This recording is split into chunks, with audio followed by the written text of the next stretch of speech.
Саламатсыңарбы балдар. Кезектеги сабагыбыз адабий окуу. Темабыз Цереброскоп 2 чыгармасы. Бүгүнкү сабагыбыздын максаты аңгеме жөнүндө түшүнүк алабыз. Аңгемени көркөм окуп, түшүнгөнүбүздү туура айтып бере алабыз.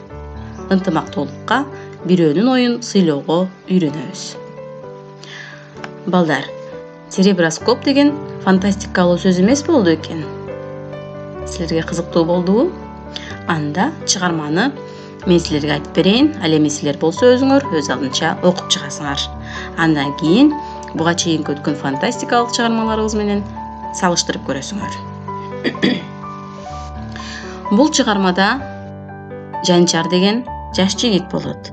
Ал врачтын жанына барып, ден соолугунан арызданат. Олуттуу деле оорунун жок экендиги, болгону таң каларлык өзгөрүү болгондугун айтат.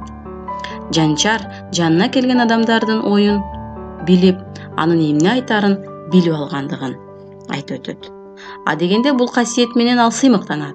Кийинчерээк бул нерсе аны жадата баштайт. Жада калса, адамдардын жанында тургандан да качып калат. Анткени ал үчүн адамдар менен сүйлөшүү кызыксыз болот. Врач таң калат. Мындай окуя медицинанын тарыхында биринчи болуп жатат деп ойлонот.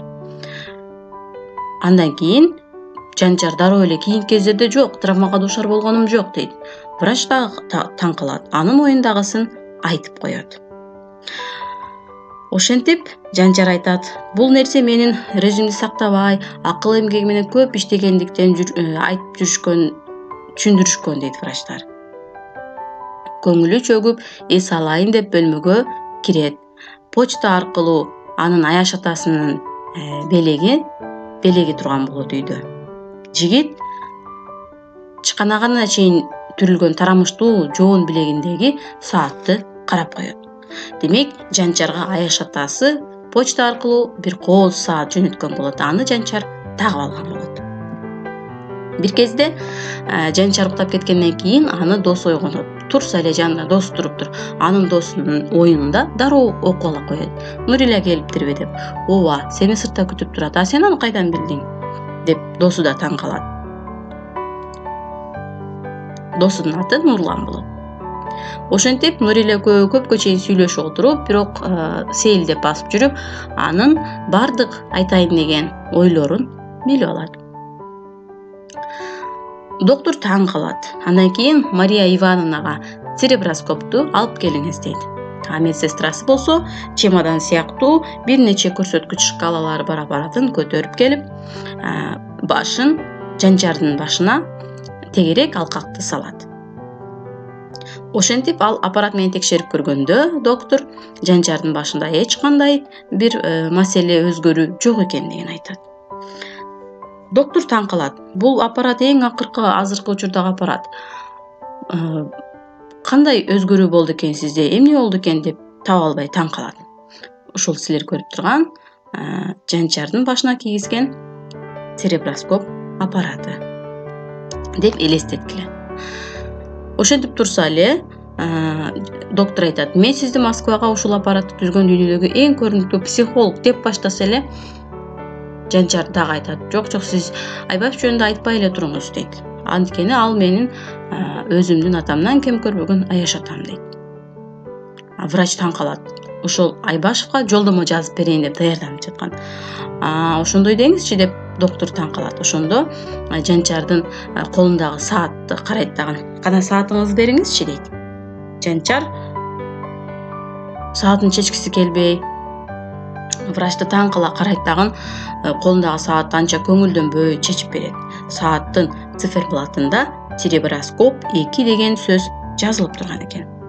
Ошондон кийин Жанчар доктордун ойлорун окуй албай калат. Тескерисинче, доктор Жанчардын оюн окуп алат.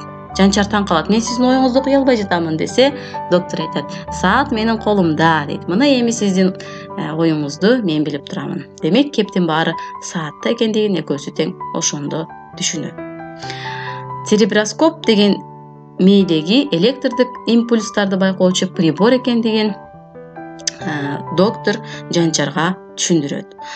Ал прибор бир адамдын оюн экинчи адамга өткөрүп коюучу прибор болот. Аны ойлоп тапкан профессор Айбашев болот. Эң акыркы эмгектеринен болуп саналат. Демек балдар, бул чыгарманын автору Кеңеш Бейшибаев деген жазуучу. Кыскача окуясы мына ушул балдар, силер муну өз алдынча окуп чыккыла. Андан ары суроолор боюнча үйдө ата-энеңер менен, бир туугандарыңар менен аңгемелешкиле. Аларга дагы бул чыгарманы айтып бергиле. Жакындан бери Жанчарда кандай касиет пайда болду?